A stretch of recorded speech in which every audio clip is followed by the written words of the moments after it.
पवार साहेबांचं महाराष्ट्राच्या विकासामध्ये योगदान असलं तरीही वारकरी विचारांशी त्यांचा फार संबंध राहिलेला नाही। कारण ज्या प्रकारची चळवळ या महाराष्ट्रामध्ये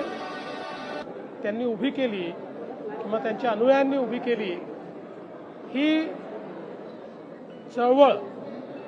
एक प्रकारे निधर्मी अशा प्रकारची चळवळ होती आणि त्यांनी स्वतःही अनेक वेळा कबूल केलंय की ते निधर्मी आहेत, धर्म मानत नाहीत किंवा त्या ठिकाणी त्यांचा जो सगळा पिंड आहे तो निधर्मी आहे। मला असं वाटतं की त्यामुळे वारकरी संप्रदायाच्या संदर्भात त्यांच्याजवळ कदाचित योग्य माहिती नसावी, किंबहुना मध्यंतरीच्या काळात हा प्रयत्न झाला की वारकरी संप्रदायामध्ये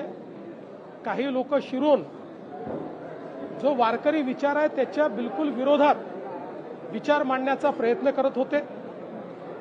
आणि अशा लोकांना वारकरी संप्रदायाने त्या ठिकाणी बाहेर काढलं। आपण एक लक्षात घ्या की ही जी हजारो वर्षाची समृद्ध परंपरा आहे,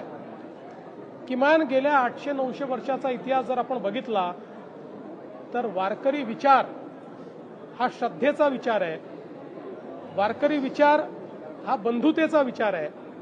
आणि वारकरी विचार हा भागवत धर्माची पताका घेत प्रत्येक जो व्यक्ती आहे त्या व्यक्तीच्या मनाची चित्ताची शुद्धता झाली पाहिजे अशा प्रकारचा विचार करणारा, पर्यावरणाची साधर्म साधणारा अशा प्रकारचा विचार आहे। मला असं वाटतं की पवार साहेबांचा जो काही लेख आहे तो अत्यंत चुकीचा आहे आणि मला दुःख आहे की पवार साहेबांनी अशा प्रकारचा लेख लिहिला।